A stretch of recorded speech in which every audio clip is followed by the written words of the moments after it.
नमस्कार दोस्तों। आइए चर्चा करते हैं कि बारिश कैसे होती है। इसको हम वाटर साइकिल के माध्यम से समझने की कोशिश करेंगे। सबसे पहले हम बात करते हैं बाष्पीकरण की, यानी इवोपरेशन की। जब सूर्य की गर्मी समुद्र, नदियाँ, झीलों आदि के पानी पर जब पड़ती हैं तो उसे गर्म करके ऊपर उठाती हैं। उसे ही हम बाष्पीकरण कहते हैं, क्योंकि पानी भाप बनकर ऊपर उठ रहा होता है। अगर वही बाष्पीकरण पत्तियों पर होता है तो उसे हम ट्रांसपिरेशन कहते हैं। मतलब सूरज की जो धूप है वो पत्तियों पर पड़ी और पत्तियों पर जो जल है उसको ऊपर उठाती है, तो उसे ट्रांसपिरेशन कहते हैं।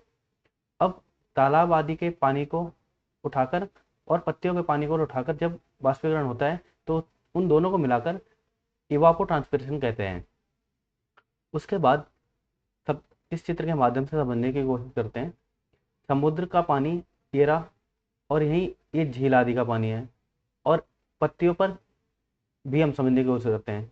समुद्र के जल को जब ऊपर उठाते हैं तो इवोपरेशन कहते हैं, और वहीं अगर पत्तियों के पानी को उठाते हैं तो ट्रांसपीरेशन होता है। यानी पत्तियों के पानी जब भाप बनकर जाता है तो उसे ट्रांसपीरेशन, और समुद्र का पानी जब भाप बनकर ऊपर उठता है तो उसे इवोपरेशन कहते हैं। उसके बाद कंडेंसेशन की प्रक्रिया शुरू होती है, यानी संघनन। संघनन मतलब इकट्ठा होना कुछ। तो संघनन की प्रक्रिया कुछ इस प्रकार होती है। जब पानी ऊपर उठ जाता है तो पानी ऊपर उठकर ठंडा होता है, और ठंडा होकर धूल आदि के कणों पर जमा होने लगता है। उसके बाद जब जमा हो जाता है तो कुहासा या बादल बनते हैं। ये बादल भारी हो जाते हैं, कई बार इतने भारी हो जाते हैं जिससे बारिश के दो प्रकार से बारिश होती है। जैसे बादल फट के बारिश होती है, वो मैं आपको आगे बताऊंगा। तब ये इतने भारी हो जाते हैं कि कई बार ये रोक नहीं पाती तो वर्षा होने लगती है। जब बादल बन के भारी हो जाते हैं तो वर्षा हो जाती है। उसके बाद वर्षा के कई प्रकार भी होते हैं। संवेदनात्मक वर्षा, इनको जिसको हम कन्वेंशनल रेनफॉल भी कहते हैं। ये नॉर्मल वर्षा होती है जो कि हर बार या हर साल होती है, क्योंकि ये गर्मी के कारण होती है।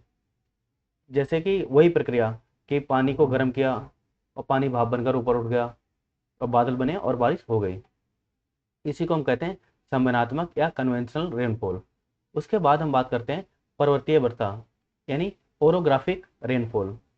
यह कब होती है? जब नम हवा किसी पर्वत से टकराती है तो वह ऊपर उठती है और संघनन होकर वर्षा करती है।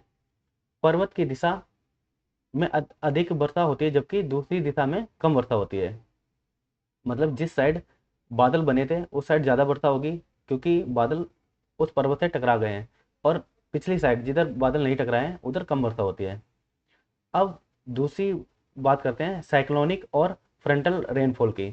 यह तब होती है जब गर्म और ठंडी हवाएं टकराती हैं।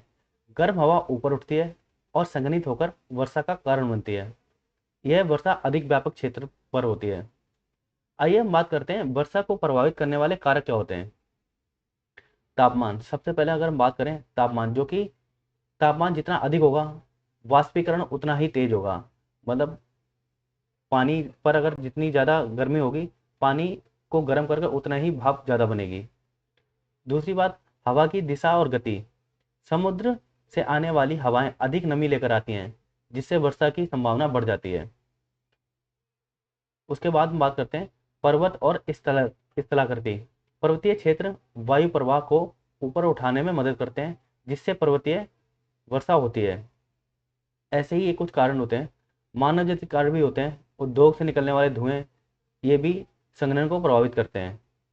आइए हम बात करते हैं वर्षा का महत्व क्या है। वर्षा के कई सारे महत्व हैं। जैसे एग्रीकल्चर को लेकर कई किसान, कई क्षेत्र के किसान, मतलब एक बहुत व्यापक क्षेत्र की बात कर रहा हूँ मैं। उसमें क्या होता है, वो अगर जैसे धान की फसल बोनी है उनको, तो वो वर्षा पर ही निर्भर होते हैं, क्योंकि धान की फसल में बहुत ज़्यादा पानी की आवश्यकता होती है। और कई छोटे किसान ऐसे होते हैं जो वर्षा पर निर्भर होते हैं, क्योंकि वो उतना अफोर्ड नहीं कर पाते हैं कि वो पानी खेतों में पानी दें, उसके बाद उसको छोड़ दें कुछ टाइम के लिए, ताकि वो खेत और वो जमीन उनकी उस योग्य बन पाए। परंतु बारिश इतनी व्यापक हो जाती है जिससे कि उनका उससे काम चल जाता है। अब एक और महत्व है पीने का पानी। मतलब बारिश जब होती है तो झीलों तालाब आदि में इकट्ठा हो जाता है, जिसको हम पुनर्भरण कहते हैं। उससे भी वो पानी कई टाइम तक उनके लिए यूज होता रहता है। और इस पानी का इस्तेमाल हम जल विद्युत बनाने के भी काम में आता है। जैसे कि डैम होता है, डैम अब बंद रखते हैं और पानी बहुत सारा एक साइड इकट्ठा हो जाता है, फिर धीरे धीरे छोड़ते हैं जिससे कि बिजली बनती है। और ऐसे ही बहुत सारे कारण हैं। वातावरण की शुद्धता, वायुमंडल में धूल के कणों को, मतलब जो धूल के और प्रदूषण है उसको साफ भी करती है बारिश। परंतु क्या आप ये जानते हैं, अत्यधिक या अनियमित वर्षा के कुछ दुष्प्रभाव भी होते हैं, जैसे बाढ़।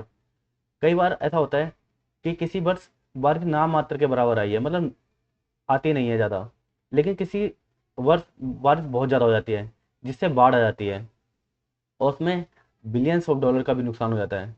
और भारत में भी कई बार ऐसा हर साल कहीं ना कहीं ऐसा होता है कि बहुत ज़्यादा बाढ़ आ जाती है, जिससे आप जो बहुत ज़्यादा बारिश होने से मिट्टी का कटाव भी होता है। मिट्टी का कटाव होता है, वहाँ पर भी जान माल का नुकसान होता है। और जब ये बारिश होती है तो बहुत सारे नए रोग बाहर आते हैं, मतलब बहुत सारे डेंगू मलेरिया जैसे भी रोग फैलते हैं। ठीक है। और उससे भी बहुत नुकसान होता है।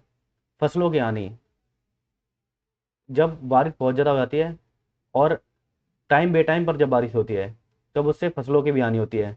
कई बार ऐसा होता है कि जब गेहूं बोने की टाइम होता है, गेहूं बोने का टाइम होता है, तो उस टाइम बारिश नहीं होनी चाहिए। परंतु ऐसा होता है कि गेहूं बो दिए, उसके 1-2 महीने बाद जब वो फसल तैयार होने वाली होती है, 3-4 महीने में जब भी, तब बहुत तेज बारिश हो जाती है और फसल हो जाती है खराब। ये भी एक बहुत बड़ा बड़ा दुष्प्रभाव है। और लैंडस्लाइड भी होती रहती हैं।